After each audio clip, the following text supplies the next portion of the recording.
Boa tarde a todos os meus alunos.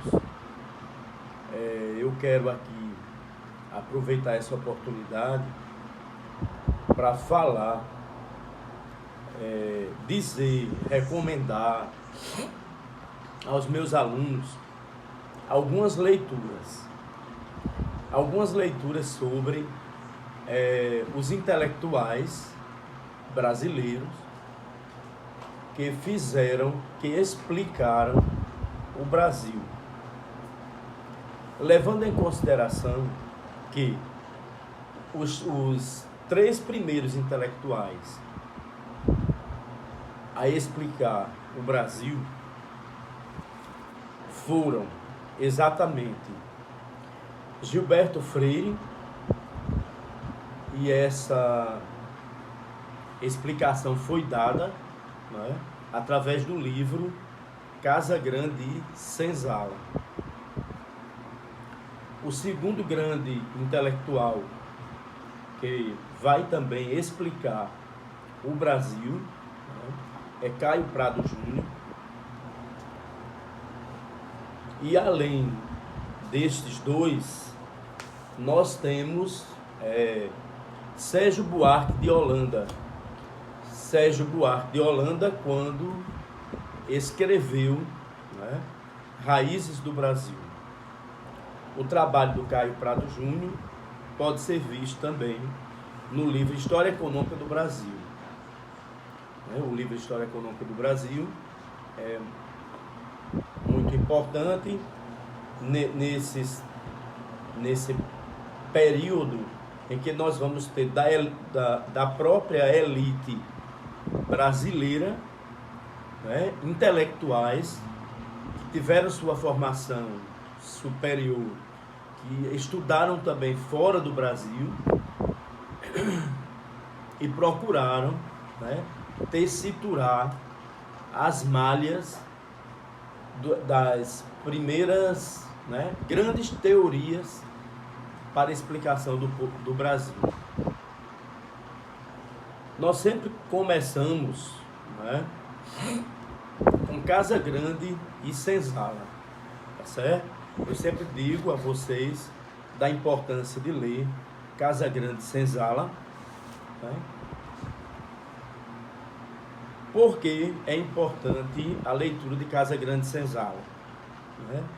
Porque nós dizemos que Casagrande e Senzala é um dos pilares, é uma das estruturas, né, do pensamento social. Ao lado de Sérgio Buarque de Holanda e de Caio Prado Júnior, Gilberto Freire elabora, tessitura, escreve uma obra original. Ela é uma obra também polêmica, né, que traz assuntos que são também polêmicos. O estilo dele é um estilo próprio, é um estilo, não é,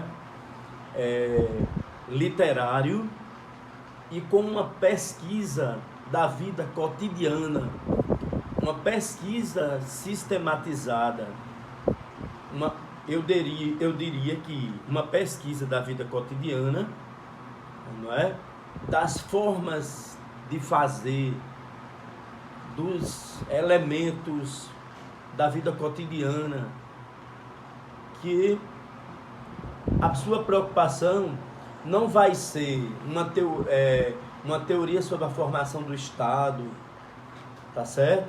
De partidos políticos. Não. Ele vai trabalhar com uma dualidade, a Casagrande e as senzalas. De um lado, eu tenho a vida dos senhores, dos grandes proprietários de terra, né? Tanto da açucarocracia, como os barões do café. Do outro lado, são os escravos, que são explorados, né? Que trabalham para dar a sustentação, né, a toda essa formação. Eu diria que em Roberto Freire, aqui, desculpe, eu diria que também em Gilberto Freire, ele tessitura algo que a gente chama, né, de invenção do mito da democracia racial. Mas, na verdade, ele não pesquisa com tanta profundidade o escravo que trabalhava, né, na própria lavoura, o escravo que trabalha de 5 da manhã até 10 da noite. Ele, claro que ele vai citar tudo isso, mas ele também dá ele dá uma conotação em que o escravo que está nesse cotidiano mais próximo dos senhores, né? Uma outra coisa importante na obra de Gilberto Freire é que ele vai mostrar que o Brasil é mestiço, que todos os brasileiros, eles têm um pé na senzala e um pé na oca. Quando ele traz os costumes do índio, o cotidiano do índio, os sabores da comida elaborada pelo índio, a louça, do mesmo modo, ele vai também trazer, tá certo? Os sabores de todos os alimentos que são elaborados, da comida elaborada pelos escravos. E uma outra colocação muito importante é que o homem que vem de Portugal para fazer a administração e que se torna o proprietário da terra, traz também os elementos culturais, como a própria Casa Grande, não é? Que imita a quinta portuguesa. Ao lado das casas grandes, nós vamos ter as capelas, que imitam também a quinta portuguesa, porque as quintas de Portugal, elas possuem, né, é o grande palacete, né? E ao lado desses palácios nós temos também as capelas. Se vocês investigarem todo o Nordeste, a região da cana-de-açúcar, vocês vão encontrar capelas e casas grandes e também o que ficou das senzalas. Um outro detalhamento de Gilberto Freire é que ele, para fazer essa pesquisa, ele utiliza também as fotografias, as cartas, os diários, os documentos, né? A documentação que ficou nas igrejas, a documentação que ficou também, né, que os atuais proprietários de terra guardam consigo. Então é um livro que tem uma certa cor, que tem um certo cheiro, que provoca determinadas sensações, né? Tudo isso porque mostra também até os hábitos sexuais do índio, os hábitos sexuais dos senhores, né? Os amores, os desejos, as perversões, as pulsões de morte em uma sociedade, né, que tem pulsões de morte, que tem dominação, que tem arrogância, né? E um elemento inconsciente que Gilberto Freire coloca é que o próprio senhor de engenho colocado na sua obra, né, ele mostra esse homem católico, fervoroso, mas esse homem também administrador, que fazia da Casa Grande um banco, que fazia da Casa Grande um local administrativo, né? A Casa Grande funcionava com várias funções, com funções também de proteção, né? E a vida aqui é um patriarcalismo. O Senhor é um patriarca que possui uma verdadeira constituição não escrita das casas grandes e senzalas, porque é ele que vai estabelecer essa ordem econômica, essa ordem política, né?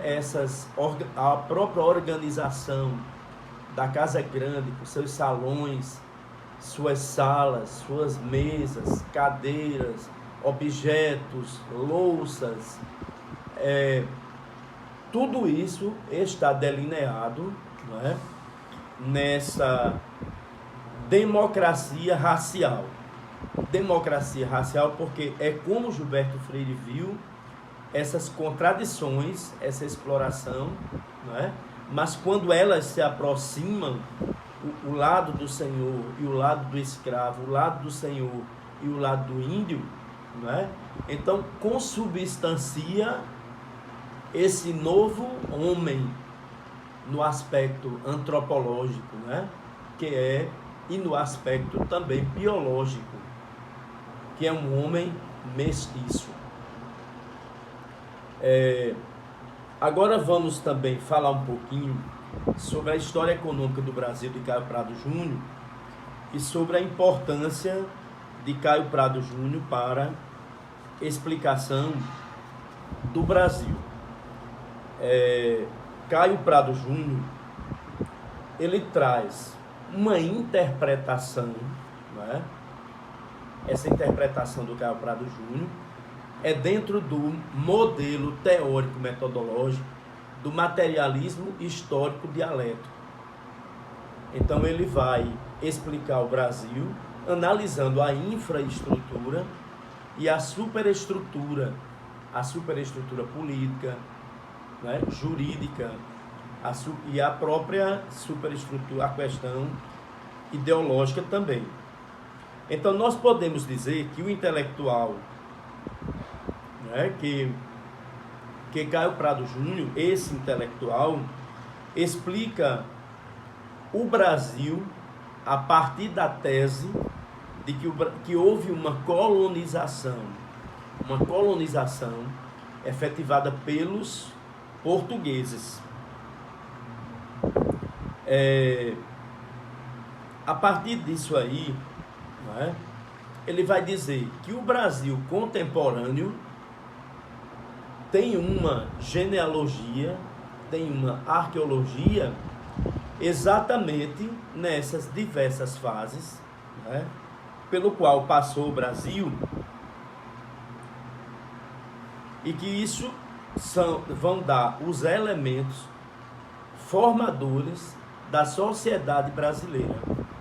Uma sociedade, não é, que esqueceu dela própria para fazer o que vinha de fora, o que estava pontuado, né, dentro desse modelo eu diria que ele tessitura esse sistema capitalista, mas um sistema capitalista que traz um primeiro momento, que é o pré-capitalismo, né, com um mercantilismo de exploração, um mercantilismo de colonização, um mercantilismo com escravidão, um mercantilismo de administradores que não têm uma preocupação realmente com o futuro do povo brasileiro.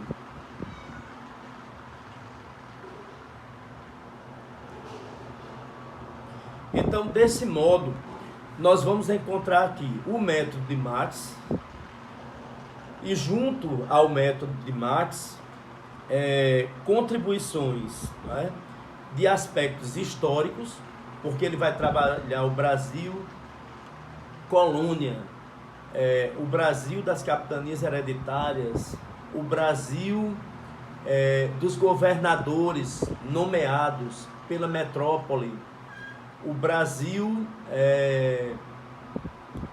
que se torna, né, a colônia principal de exploração de Portugal, principalmente no período do pai de Dona Maria I, da própria Dona Maria I, né? Essa expoliação, esse desejo de levar do Brasil todo o ouro, né, e essa implicação com taxas, com impostos, tudo que Portugal fazia necessitava, né, de criar mais taxas, mais tributos, mais dízimos em cima do povo brasileiro. E o terceiro teórico importantíssimo, né, para a gente entender essas construções é Sérgio Buarque de Holanda. Sérgio Buarque de Holanda, ele escreve um livro chamado Raízes do Brasil, do ponto de vista teórico-metodológico. Ele traz uma epistemologia weberiana, ele trabalha com os tipos ideais, onde ele constrói, ele mostra esse tipo de homem brasileiro através do homem cordial. Então, a abordagem de Raízes do Brasil, tanto é uma abordagem histórica, como é uma abordagem social. Uma outra coisa importante em Raízes do Brasil é que ele vai mostrar também uma leitura bem histórica, né? E como o Brasil lidou com o poder, como esse poder foi disseminado, né? Como as pessoas se comportam com o que é público, com o que é privado, como o público passa a ser privado, não é? Como os comportamentos, eles são comportamentos formulados, oriundos, não é? De como o poder ele vem de cima para baixo. E o outro autor, os outros autores, que nós vamos fazer um pequeno comentário, já é da segunda fase, né? Nessa primeira fase, nós temos essa grande tríade: Sérgio Buarque de Holanda, Caio Prado Júnior e Gilberto Freire. Cada um com uma metodologia, cada um com uma epistemologia e com determinadas preocupações que distinguem os três, mas que quando você lê os três, você consegue, né, consegue compreender melhor por que nós somos assim, por que nós estamos assim, nessa situação. Vamos para dois autores da segunda fase, do segundo momento, que é Darcy Ribeiro, tá certo? E Raimundo Faoro. Então, Darcy Ribeiro,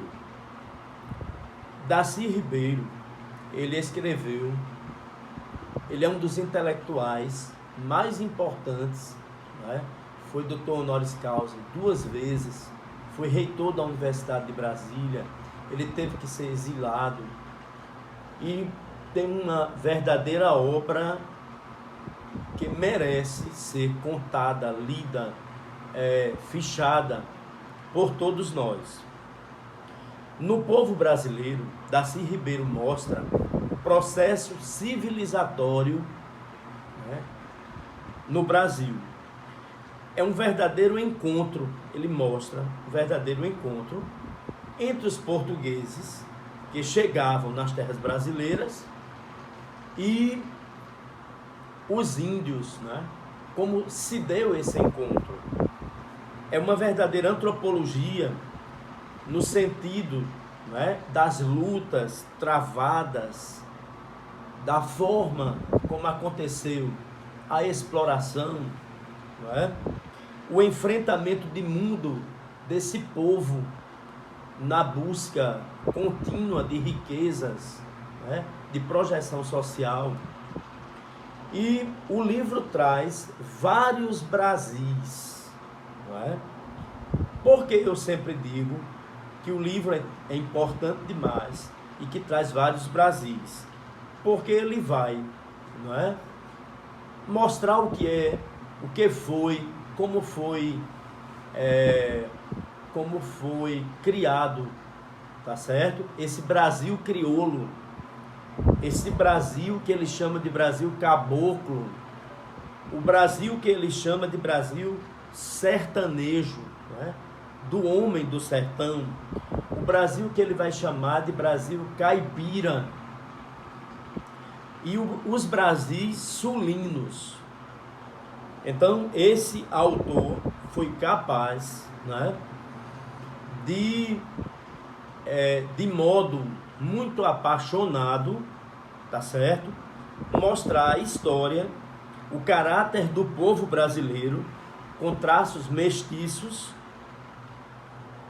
Não era preocupação dele, né, os grandes esquemas teóricos metodológicos.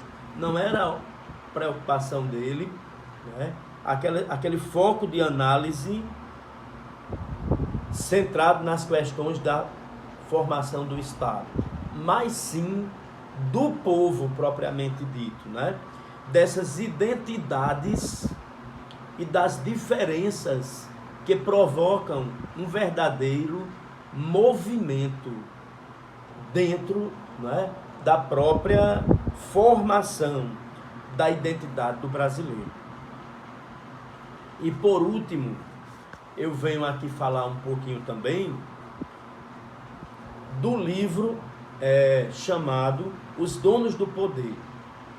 Os Donos do Poder e da Formação do Patronato Político Brasileiro.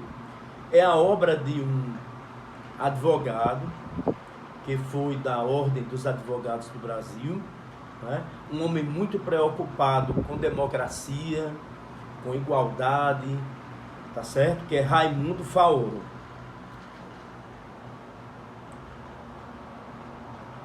A obra do Raimundo Faoro também também parte do ponto de vista teórico-metodológico, né, de uma pesquisa do tipo weberiana, das regras, né,